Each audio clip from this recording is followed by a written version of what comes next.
De Paulo a Timóteo, capítulo 2.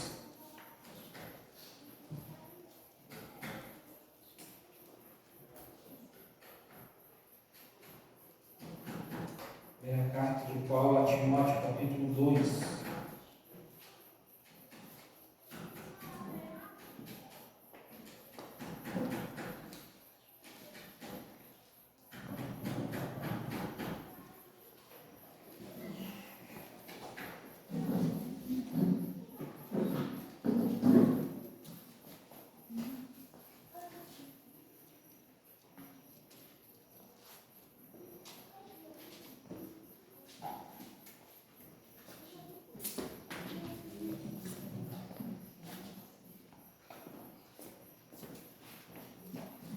A palavra do Senhor, verso 1.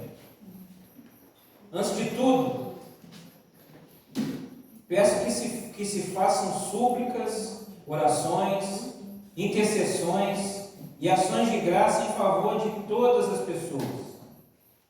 Ore em favor dos reis e de todos os que exercem autoridade, para que vivamos vida mansa e tranquila, com toda piedade e respeito. Isso é bom e aceitável diante de Deus, o nosso Salvador, que deseja que todos sejam salvos e cheguem ao pleno conhecimento da verdade.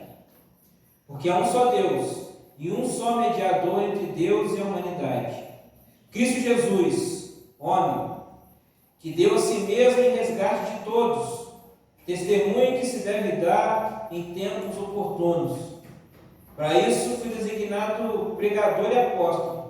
Afirmo a verdade, não minto, mestre dos gentios na fé e na verdade. Pai, nós te louvamos pelo privilégio de estarmos na tua casa, o privilégio de ouvirmos a sua voz. Que o Senhor fale aos nossos corações aqui nessa noite, e saímos daqui, ó Deus, cheios do Senhor, cheios do teu Espírito, cheios da sua palavra, abertos para o renovar do Senhor. Que a sua palavra encontre morada dentro dos nossos corações, que a semente do Evangelho encontre no nosso coração uma boa terra para frutificar, para crescer, frutos dignos do seu reino. É o que nós oramos essa noite, Pai. Em nome de Jesus, amém. Pode sentar, os irmãos.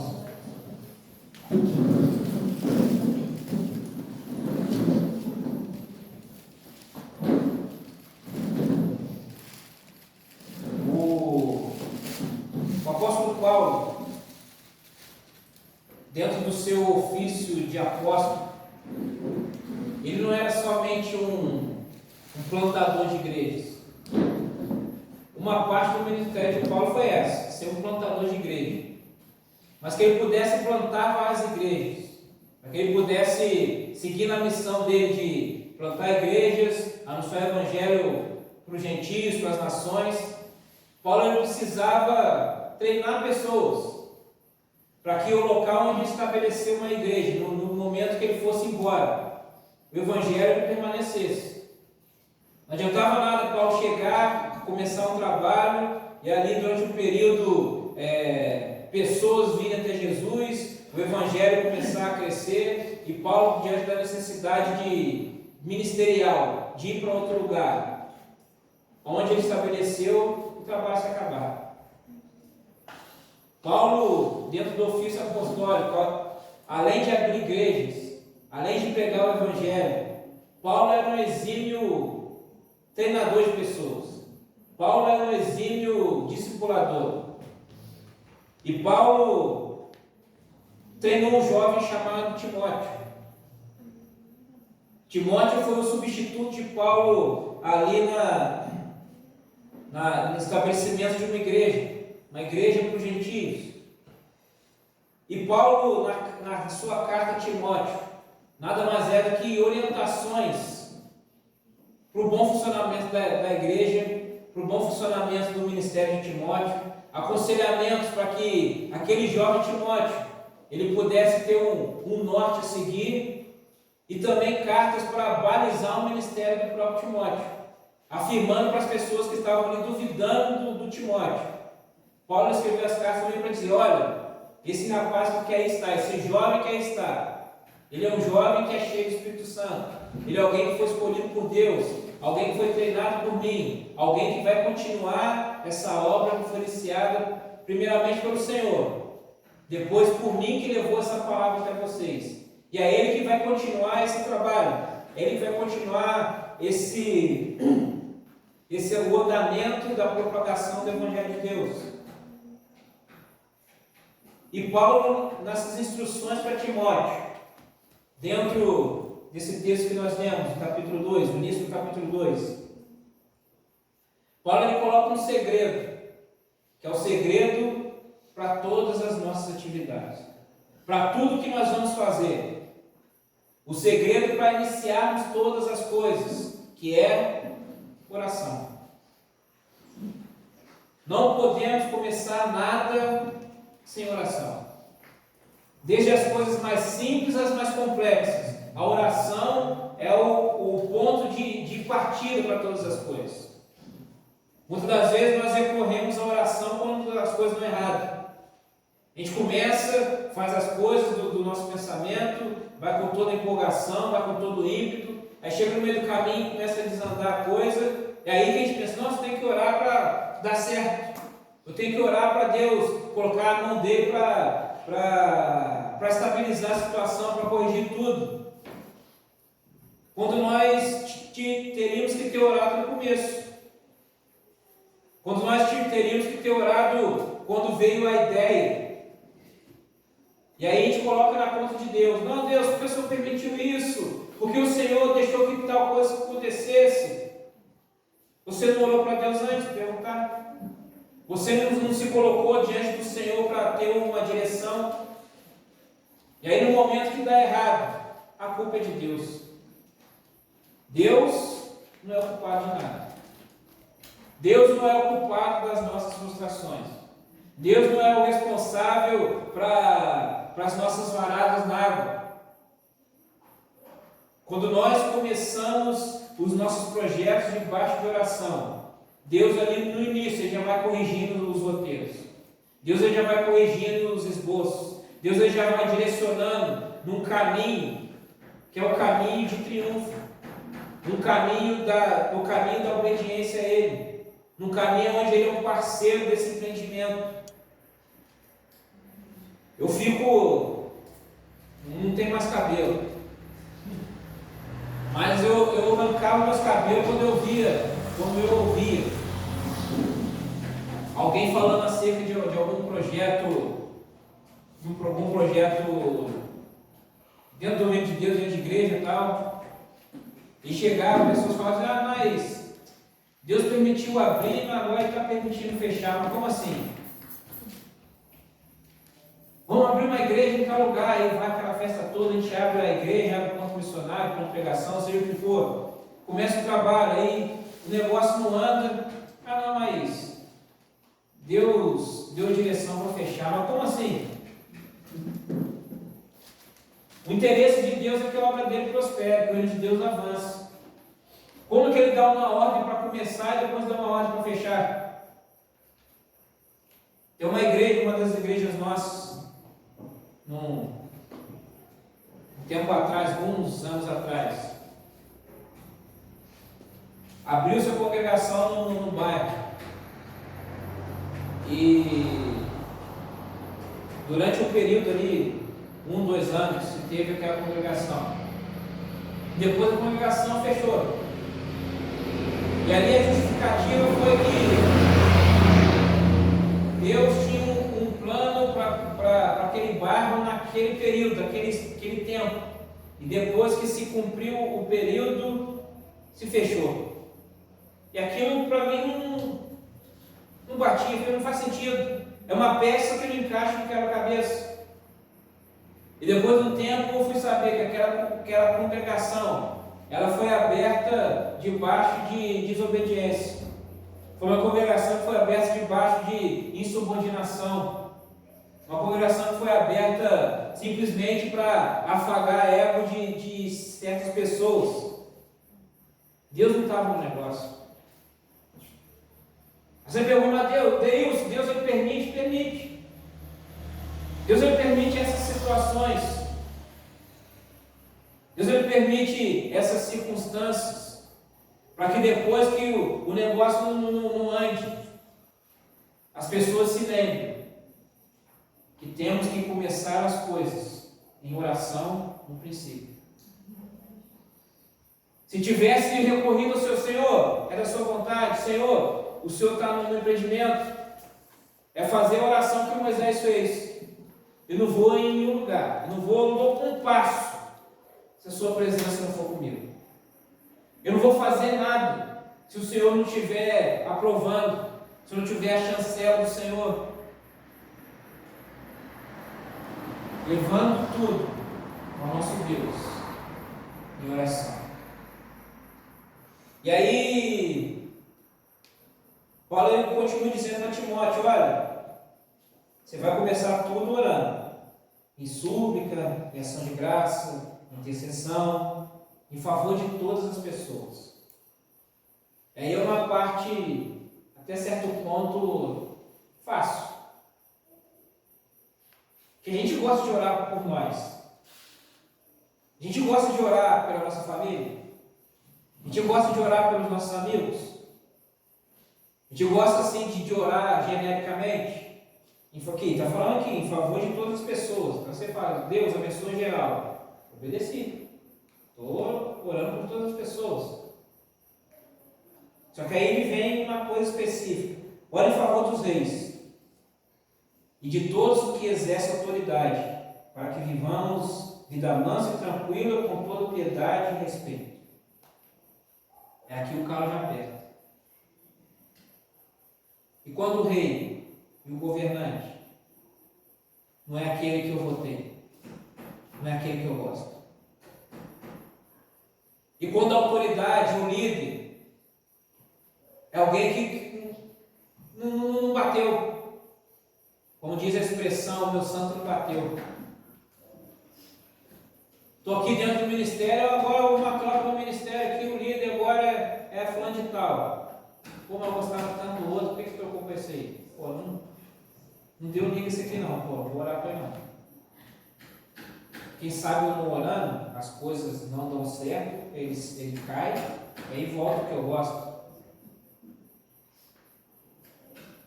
Ou então, pelo simples prazer de ver dar errado, para eu falar no final, eu avisei. Nós trabalhamos em prol do reino. É aqui que nós nos mostramos cristãos e obedientes a Deus. É quando nós colocamos a nossa vontade de lado e prevalecemos com a vontade do Senhor. Quando mesmo não gostando do meu governante, mesmo não gostando do político, eu oro pela vida dele. Quando eu não gosto da minha liderança, mesmo assim, eu oro pela vida dele. Eu faço votos para que seja um ministério próspero, que o reino de Deus avance através da vida dele, mesmo eu não gostando dele. Mesmo eu tendo divergência, mesmo eu preferindo o outro. Mas aqui não tem a ver com eu gostar de A, B ou C, tem a ver com o reino de Deus, tem a ver com a necessidade do reino de Deus. A necessidade do reino de Deus muitas das vezes não é aquele líder que você gosta, o perfil do líder que você gosta, mas é o líder que foi estabelecido, o pastor que foi estabelecido. Em determinados lugares, como igreja metodista, nós temos a particularidade do ministério pastoral ser um ministério itinerante, onde o pastor está aqui hoje, mas amanhã ele pode não estar. E como que acontece essa itinerância? A itinerância vai muitas das vezes pelo o perfil do pastor e a necessidade da igreja. Se olha lá, a necessidade dessa igreja é de um pastor mais evangelista. Se coloca lá um pastor mais evangelista. Depois do período, caramba, essa igreja já cresceu, se arrebanhou muita gente, mas esse pastor que tem esse ímpeto evangelista, ele não é um pastor de cuidado. Precisamos de um pastor para cuidar, de apacentar. E vem um pastor com outro perfil para cuidar desses que o anterior ganhou. Aí a galera fica, mas não,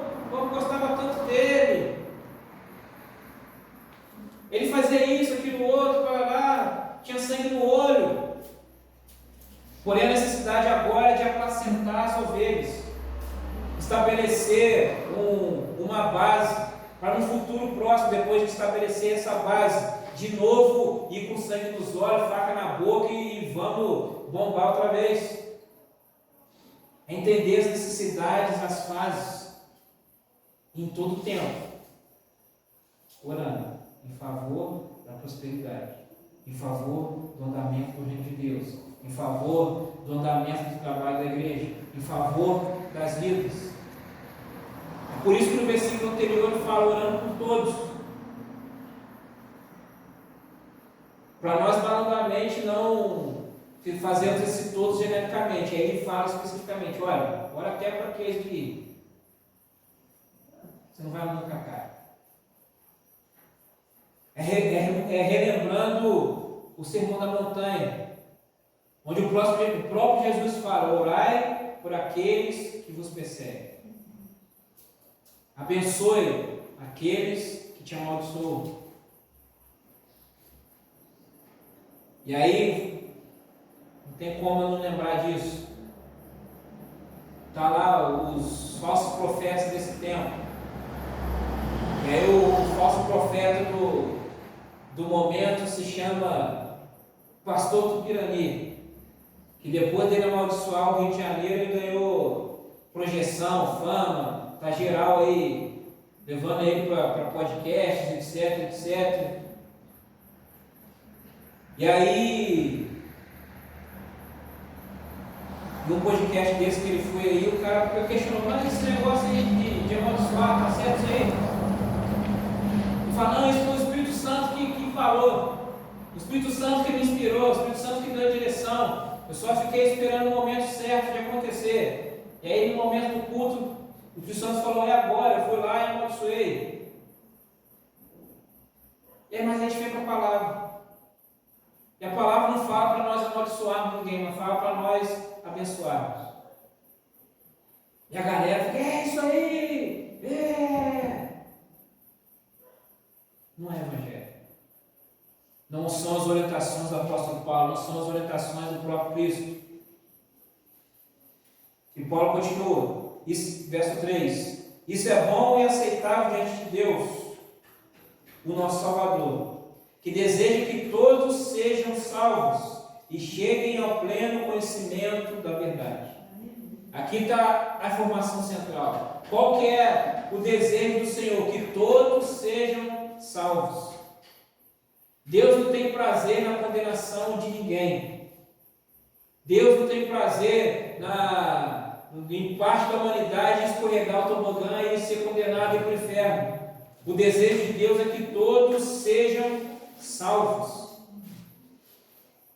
É por isso que Ele nos manda orar por aqueles que nos perseguem.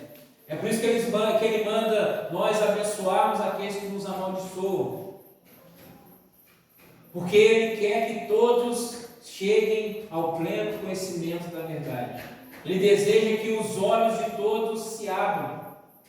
Ele deseja que as escamas dos olhos de todos caiam. E que todos reconheçam Cristo como Salvador. Independente de raça, de cor, de credo, de ideologia, a nossa função nessa terra é pregar esse evangelho, é anunciar essa verdade, para que todos possam crer. Assim como esse evangelho chegou até mim, esse evangelho chegou até você, não é algo que tem que parar em nós, é para dar continuidade. Mesmo para aqueles que nós achamos que não merecem. Mas nós também não éramos merecedores. Nós também éramos terríveis, quanto as pessoas que a gente elenca aí que são terríveis. Aí você fala, ah não Deus, não, eu não. Nunca matei, nunca roubei, nunca fiz mal para ninguém. Sempre fiz boas ações. Nunca roubei doce de criança, ajuda as velhinhas a atravessar a rua. Mas a palavra diz que todas as nossas obras são como trapo de imundícia. Tudo aquilo que nós fazemos não tem valor algum diante do Senhor. Pecadinho, pecadão, tudo vai para o mesmo inferno. Pecadinho, pecadão, todos precisam do perdão pelo sangue de Cristo Jesus. Nós também íamos para a mesma vala, mas a verdade do Evangelho nos alcançou. A palavra de Deus nos alcançou. E nós obtivemos, pela graça de Deus, essa gloriosa salvação. E ali Deus fala para nós: olha por todos, até para aqueles que você não gosta. Porque é desejo de Deus que todos cheguem ao arrependimento, que todos venham a ser salvos, que todos venham ao pleno conhecimento da verdade. E qual é a verdade? Ele vai e diz, verso 5: porque é um só Deus e um só mediador entre Deus e a humanidade, Cristo Jesus, homem, que deu a si mesmo em resgate por todos, testemunho que se deve dar em tempos oportunos. Deus deseja que todos cheguem ao pleno conhecimento da verdade. Qual é a verdade? Jesus Cristo, o único Deus, o único mediador entre o Deus Pai e a humanidade. O único elo de contato entre os homens pecadores, caídos, e o Deus Pai, que é 100% santo, eternamente santo. A única maneira de nós erguermos a nossa cabeça na condição de justos, sem nenhuma condenação, sem nenhum medo de chegarmos até o trono da graça, é através da obra redentora de Cristo Jesus. Ele é o caminho. Não existe outro. Não existe atalhos.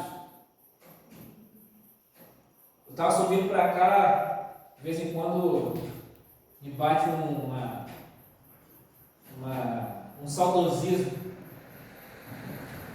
Falei, caramba, faz tempo tem um saudosismo aqui das músicas do PG, eu vou ouvir a música do PG.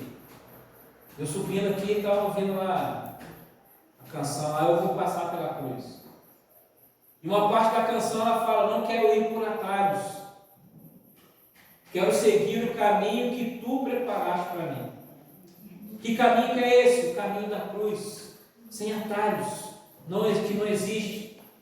O caminho até Deus Pai, que é o caminho da cruz, a ponte é a cruz. O mediador foi Jesus Cristo.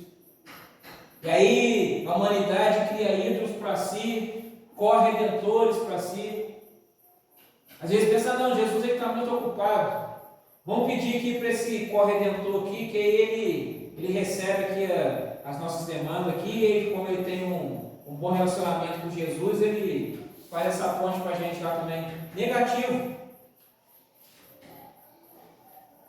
Não existe nenhum intermediário, não existe nenhum campista. Quando a gente está em jogos de grande demanda, futebol, Olimpíadas, essas paradas assim, acabou o ingresso. Mas você vai achar ingresso com quem? Só com os cambistas. Os cambistas cobram caro. Ele vai ser o seu intermediário. O meio oficial já não dispõe de possibilidades. Você vai no meio intermediário para você conseguir o seu objetivo. Mas no reino de Deus não tem cambista, não tem intermediário. Só tem o meio oficial. E o meio oficial é Jesus. Não existem ídolos, não existem santos. Por uma vida mais devota que os santos do passado tiveram, eles eram tão necessitados da graça de Deus como eu e você. E aí a gente vai para o Cântico de Maria, onde muita gente coloca Maria como se fosse até a quarta pessoa da Trindade. Tem a frase dos católicos: pede para a mãe que o filho atende. E aí a própria Maria vai lá no seu cântico e fala: minha alma engrandece ao Senhor, meu espírito se alegra em Deus, o meu Salvador. ela também necessitava de Cristo para ser o seu Salvador. Não tem essa história, foi quando ela também foi concebida sem pecado, ela foi assunta aos céus, ela precisou do próprio Jesus para ser o seu Salvador. Eu também preciso de Jesus para ser o meu Salvador, você precisa de Jesus para ser seu Salvador, o mundo precisa de Jesus para ser o seu Salvador, Ele é o único meio, Ele é o único mediador, Ele é o nosso Redentor, o único Redentor. Essa é a mensagem. O Cristo que se entregou por resgate de todos. E nós vamos para o verso 7. Para isso fui designado pregador e apóstolo. Afirmo a verdade, não minto. Mestre dos gentios na fé e na verdade. Aqui Paulo ele vai, bate e reafirma o seu ministério. Eu fui chamado para isso. Eu sou apóstolo. Não o apóstolo do início, não os apóstolos do início, que são os apóstolos que nós chamamos fundamentais, ou apóstolos do Cordeiro. Eu sou chamado apóstolo para os gentios. Enquanto os 12 foram chamados, os 12 primeiros apóstolos, para pegar aqui para os judeus, eu fui chamado para pegar os gentios. Eu fui chamado para pegar para aqueles que Israel rejeitou. Eu fui chamado para anunciar a todos que a salvação é para todos, que o sangue de Jesus é para todos, que Deus ele não é exclusivo de um povo. Para isso Ele estabeleceu uma igreja. Você é igreja, nós somos igreja. Dois povos que Deus fez um. Judeus, gentios, Ele fez um só povo, que é a igreja de Cristo. Igreja que nasceu no Pentecoste. Igreja que nasceu no momento onde estavam 120 reunidos no mesmo lugar. E de repente veio um vento impetuoso. E eles viram línguas como de fogo descendo dos céus sobre aqueles que estavam naquele lugar. Nascendo a igreja de Cristo. E assim como o apóstolo Paulo ele se estabelece aqui, olha, eu sou esse apóstolo, eu sou esse pregador, foi para isso que Deus me chamou. Através dessas chancelas do Espírito Santo que continua, que repousa sobre a igreja, que repousa sobre você, Deus ele também estabeleceu para ser algo, para ser alguém. Quando você se encontra em Cristo, você pode bater no peito como o apóstolo Paulo fez. Paulo falou, eu sou apóstolo, eu sou pregador, gentios, porque eu já encontrei minha identidade em Cristo Jesus, eu já encontrei o meu lugar no reino de Deus, e é nessa autoridade do Espírito, dada pelo Espírito, que você também pode bater no peito e falar isso. Eu já me encontrei em Cristo Jesus, e agora eu bato no peito e falo, eu sou pregador do Evangelho, eu sou um evangelista, eu sou um intercessor, eu sou um ministro da casa do meu Deus, eu sou alguém chamado para governar, e dentro desse governo não sou eu governando com as minhas ideias, mas governando pelos valores, pelos princípios do reino de Deus. Eu não sou lá o vermezinho de Jacó. Errei, ai, o filho vai até suando aqui.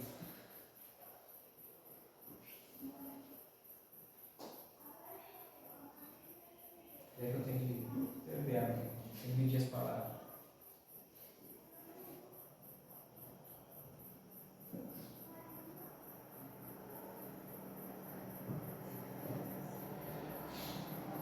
Tem gente que acha que é bonito ficar se diminuindo. Eu falava com o irmão, uma vez foi com ele, irmão. Você não precisa fazer isso toda vez que você pegar o microfone lá para ministrar, tá? Você não precisa ficar se diminuindo, não. A medida que você chega e começa a se diminuir lá, falar, contar só as suas derrotas. A credibilidade da palavra que você vai pregar logo depois, ela fica em xeque. Eu vou falar, dar crédito a alguém que chega lá e fala, não, porque eu sou o menor da casa do meu pai, eu sou um miserável, eu sou o maior pecador da humanidade, eu sou pequeno demais. E eu vou ter pena dele. Afinal de tudo, ficou, vem cá, mano, vou te dar um abraço. Dá uma consulta grátis com a Joyce lá no consultório dela, para te atender. Tem problemas psicológicos, precisa de tratamento. E tinha um irmão que toda vez ele chegava e ficava nisso. Não, eu sou pequeno demais, eu sou merecedor. Só que, irmão, isso todo mundo sabe. Nenhum de nós éramos merecedores, todos nós éramos pecadores, estávamos fadados ao inferno. Que por nós mesmos nós não poderíamos pegar essa palavra, por entendimento nosso nós não poderíamos pegar essa palavra, pela nossa inteligência de alcançar aquilo que essa palavra ela tem para produzir. Todo mundo sabe disso. Foi para isso que Deus te tirou desse caminho de derrota. Foi para isso que a palavra diz que você em Cristo é mais que vencedor. Foi para isso que Ele derramou o Espírito Santo sobre você e te deu autoridade para você ir. E aí fica, não, eu sou menor, eu sou o vermezinho de Jacó, ai, eu tenho pena de mim. Não, querido, vamos embora. É Deus meio que te pegando aqui pelo cangote, que não está com sua cara. Vamos embora, reage. Eu te chamei, eu te designei. Não é para você ficar se lamentando, ficar se olhando assim, mas daqui ninguém nunca saiu daqui, todo mundo aqui é pobrezinho. Não! Deus não te chama para ficar lambendo suas feridas. Porque quem lamba suas feridas é para tentar se autocurar. Deus ele já sarou as suas feridas. Senhor, olha para a minha dor, olha o que eu estou passando.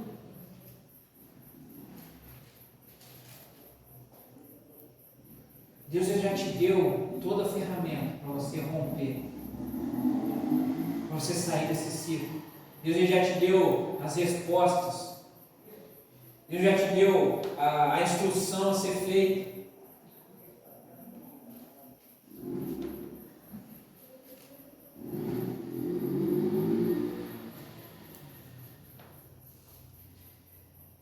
Aí você pode pensar, não, mas não tem base bíblica que você está falando, não. Todo mundo que Deus falou, chamou, aconteceu dessa forma.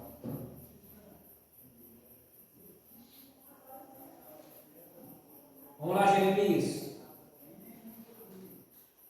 Deus, eu sou criança. Sou menino. Aí o que Deus falou para ele? Não fala para ser menino. Eu te constituí profeta das nações. Vamos lá, Moisés. Deus, não sei falar. Você não sabe falar? Você é mudo? Imagina Deus lá. Você é mudo? Deus não é assim, Deus, eu não sei me expressar. Na hora eu vou travar, eu vou gaguejar. Então tá bom, então eu vou colocar Arão ao seu lado. Arão vai ser seu porta-voz. Não, mas o problema não era esse, o problema está resolvido. Vai. Você vai ser o libertador. Vambora, Gideão. Não, Deus, mas veja bem, nós somos aqui oprimidos pelos filisteus e minha família é a menor de todas. Eu sou o menor ainda da família.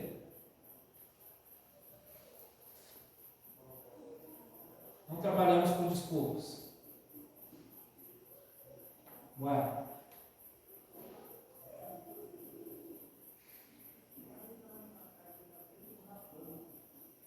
E aí, se eu ficar falando aqui, vai ficar até amanhã. Deus ele deseja menos desculpas. Que Deus anseia são menos porquês, menos poréns, menos mais, menos e se, para mais atitudes como Isaías. Eis-me aqui, envia-me a mim. O Senhor nessa noite ele está te enviando, meu irmão. Amém. Glória a Deus. Ah, mas ele está me enviando para onde? Eu não sei para que está te enviando. Eu não tenho que saber para onde está te enviando. Pode ser que ele esteja te enviando para um lugar distante. Minha sobrinha hoje de manhã, ela... Hoje? Não, ontem. Não, hoje mesmo. Ela veio falar comigo, tio, eu acordei triste hoje, o que aconteceu? Eu sonhei com você. Fé, o senhor comigo está triste, que eu morri? Não sei que você estava indo embora. Mas estava indo embora para onde? Não sei. Não falou como você estava indo, mas só sei que você estava indo embora. Eu chorei muito no sonho. Acordei triste. Olha aqui, sinais. Sinais.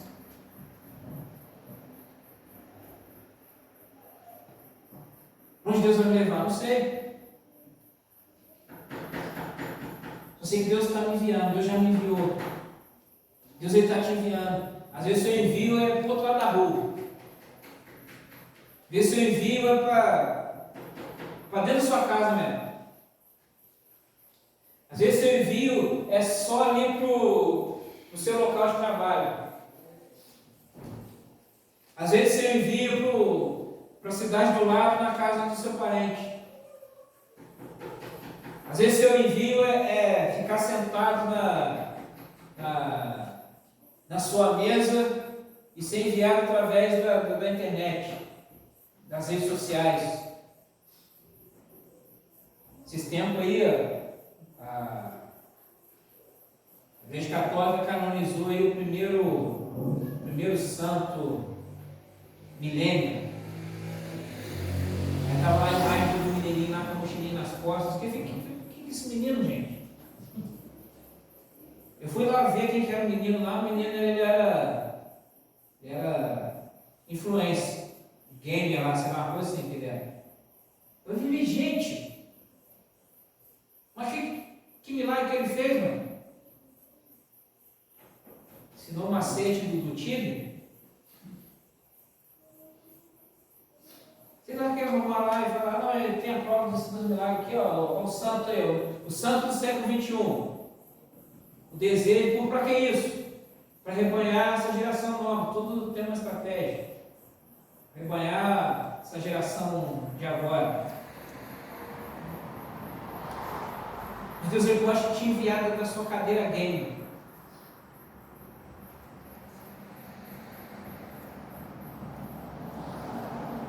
Alcançando as nações. Aquilo que você faz hoje pode parecer pequeno, mas o impacto lá na frente. Eu sempre gosto de lembrar esse exemplo da Igreja Batista de Getsêmani, que era uma igreja pequena em Belo Horizonte. E a partir do pastorado do pastor Jorge Linhares, a igreja explodiu, virou referência na cidade e no país. Até o advento da Igreja Batista da Lagoinha. A Igreja Batista de Getsêmani era a igreja de Belo Horizonte que todo mundo, que era referência. Igreja de Belo Horizonte, Igreja Batista de Getsêmani.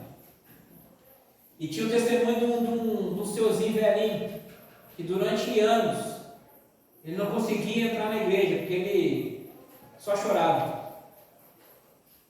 O pessoal que não conhecia, porque esse velhinho vem para cá, começa a chorar, vai embora. Porque aquele velhinho não conseguia entrar na igreja e ver lá em cima o pastor Jorge Linhares.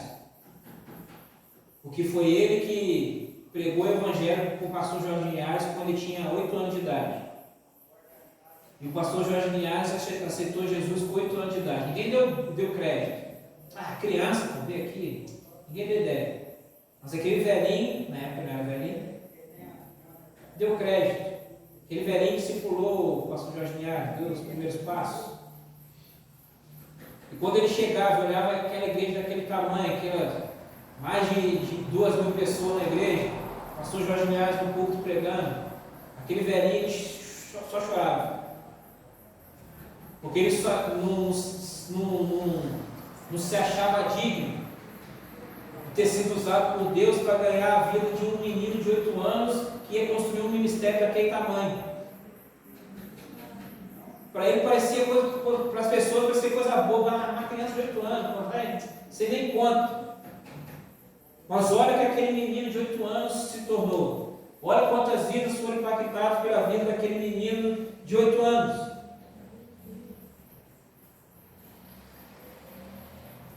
Quando o homem pisou na Lua, lá o astronauta lá, esqueci o nome dele agora, falou a célebre frase: é um pequeno passo para o homem, mas um grande passo para a humanidade. Quando nós fazemos algo que parece ser pequeno para Deus, algo simples, é um pequeno passo para o homem, mas é um grande movimento para o reino de Deus. Nós não conhecemos os planos completos, só Deus sabe. Mas uma viradinha de chave que nós fazemos aqui vai impactar lá na frente. Algo pequeno que nós fazemos aqui vai impactar em algo grandioso lá na frente. Nós não sabemos, não conhecemos os planos de Deus. Mas quando nós nos colocamos à disposição, Deus ele faz. E não importa qual é a minha participação, se ela é pequena ou se é só do empurrar para dentro do bolo. O importante é que eu fui um cooperador. O importante é que eu fui útil para o reino de Deus. O importante é que eu cumpri o meu objetivo, eu cumpri a minha parte. E eu vou receber o meu galardão diante da medida daquilo que Deus estabeleceu. Independente do que foi, o nosso galardão já está reservado, o seu galardão já está reservado, meu irmão, minha irmã. E Deus ele te chama, ele te envia, ele te comissiona, ele te dá autoridade. Você já tem autoridade, a autoridade já está nas suas mãos. O diabo ele endoida, ele pira. Quando o diabo ele sabe que ele vai perder, pô, já perdi, não tem como mais voltar atrás. Ele já aceitou Jesus, não tem mais como eu não tirar isso da cabeça dele. O que ele tem para fazer para te atrapalhar é fazer com que você não entenda a autoridade e o poder que você tem. Porque quando você entende a autoridade e o poder que você tem, aí você vai fazer mais estrago na vida dele. Você vai tirar mais gente para ele ficar, para desfrutar do lago de fogo e enxofre com ele. Você vai ser alguém que vai atrasar os planos dele. Então o que ele faz? Não, tudo bem, seja crente. Vai lá, aleluia, Jesus, glória a Deus, levante suas mãos e fique lá no banco lá, mas não se envolva com nada. Viva eternamente dependendo da oração dos outros. Viva eternamente só incentivando os outros a fazer e você não. Viva eternamente no dilema de não se envolver, porque se envolvendo você vai ter problemas, você não quer dor de cabeça, então é melhor você não se envolver.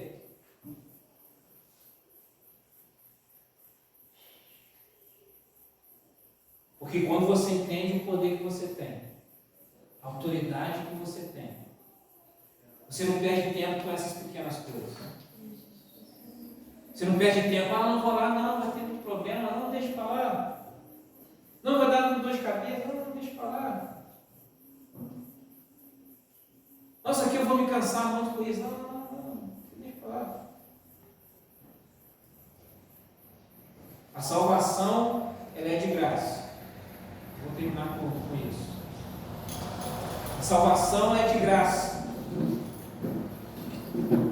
A salvação custou um preço só para Jesus.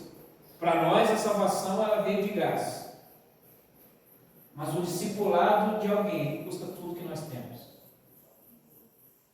Quando nós entendemos o sacrifício de Jesus, quando nós entendemos a graça que repousa sobre nós, aquilo que Ele fez, eu dou a minha vida em favor de ensinar alguém, em favor de mostrar esse caminho a alguém, em favor de que essa mensagem que me impactou, ela não fique parada em mim, em favor daquilo que flui de dentro de mim, da unção que flui de mim, ela abençoe a vida de outros, impacte a vida de outros.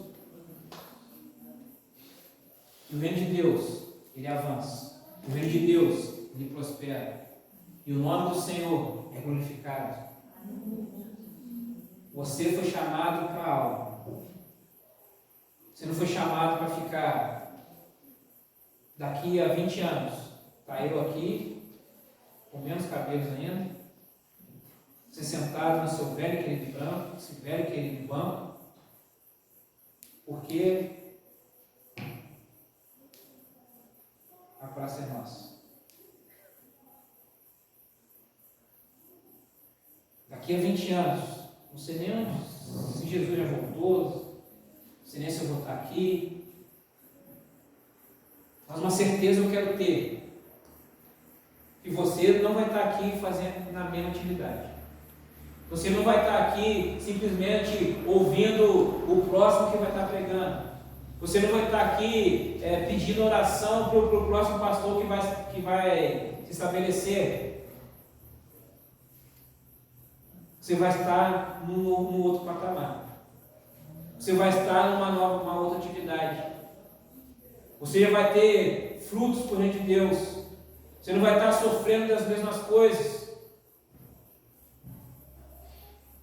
Vivendo uma rota de repetições. Um ciclo vicioso. Que é isso que Deus quer de mim e de você. Que você avance. Que você cresça. Que você se desenvolva. Que você se desapegue com as coisas dessa terra e se conecte com as coisas lá do céu. Que o seu pensamento seja os pensamentos do alto, onde Cristo está sentado, à direita de Deus Pai. Com suas mãos estendidas sobre todos nós, com seus ouvidos atentos à sua oração, atentos ao seu clamor, e te lembrando em todo o tempo das promessas dele, e de que ele falou que estaria com você todos os dias, até a consumação dos séculos, até o mundo deixar de existir. Jesus Cristo, ele vai estar com você. Durante toda a eternidade, Jesus Cristo vai estar com você. Se coloque de pé, irmão. Vamos orar. Diante dessa palavra que você ouviu nessa noite, o Senhor tem uma missão, o Senhor tem um trabalho, o Senhor tem algo a colocar nas suas mãos. Algo que só você pode fazer. Eu não posso, o irmão do lado não pode, o irmão da sua frente não pode, mas é algo que só você pode fazer.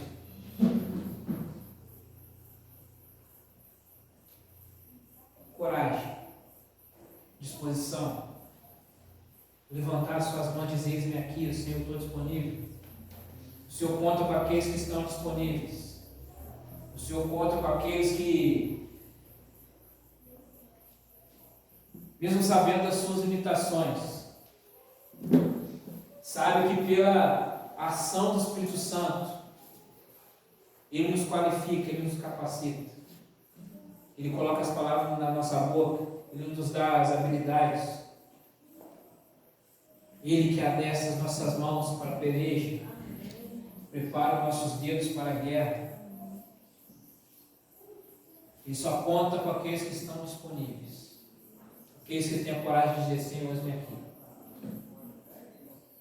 O Senhor aguarda a sua resposta. Nós vamos orar nessa hora. E quando nós terminarmos esse momento,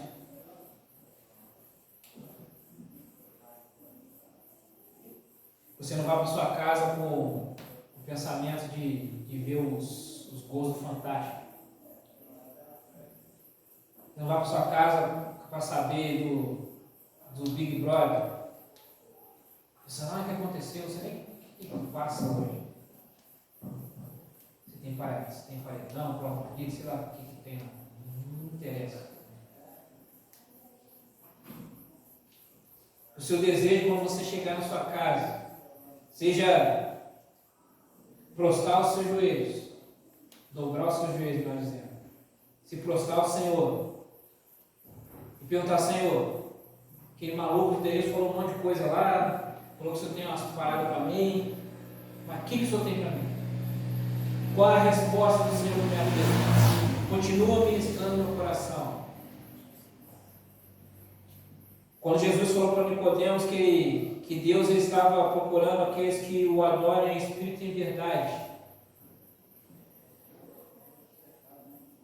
ali Jesus estava falando sobre algo que iria acontecer após a crucificação. Um momento onde o culto jamais ia acabar. Que o Espírito Santo ele mora dentro de mim e de você. E uma vez que nós temos o Espírito Santo morando dentro de nós, o culto ele jamais acaba. Ele continua ministrando, ele continua falando, ele continua inspirando. Feche seus olhos, meus irmãos. Pense no Senhor, pense nas coisas do alto, pense nos projetos, nos sonhos, naquilo que você pode se dar mais, se doar mais. Aquilo que pode ser que Deus já tenha requerido algo de você, você estava ali colocando em banho-maria. Mas aí é uma resposta de Deus para você nessa noite, você tirar do banho-maria. Existe algo que Deus já falou para você abrir mão, você está ali lutando, você está ali resistindo.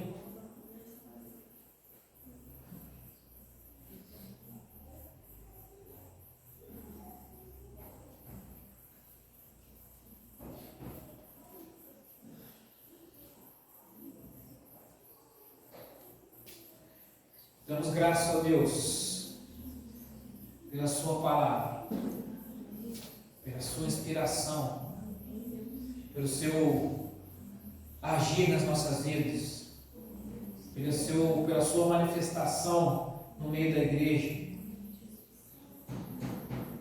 pela sua resposta àquilo que as nossas dúvidas, aquilo que é o anseio dos nossos corações.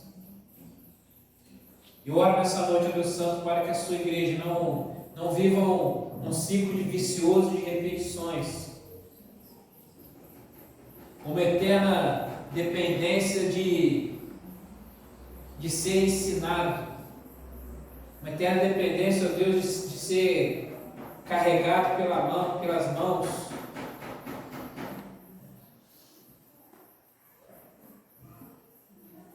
Uma eterna dependência, Deus, de ser como meninos novos convertidos, inexperientes. Oro nessa noite, Deus Santo, para que a sua igreja cresça, a sua igreja se torne madura, que a sua igreja, Deus, rompa com aquilo que do passado, Deus.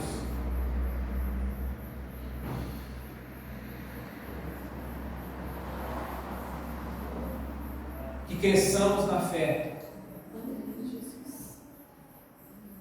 Que não sejamos meninos e meninas inconstantes, mas que sejamos, ó Deus Santo, estáveis, firmados na rocha que é Jesus Cristo. Que a autoridade que o Senhor já conquistou para nós, a autoridade que o Senhor já colocou nas mãos de cada um e cada uma, Deus Santo. Que haja, Deus, esse entendimento, esse despertar, esse abrir dos olhos, o entendimento,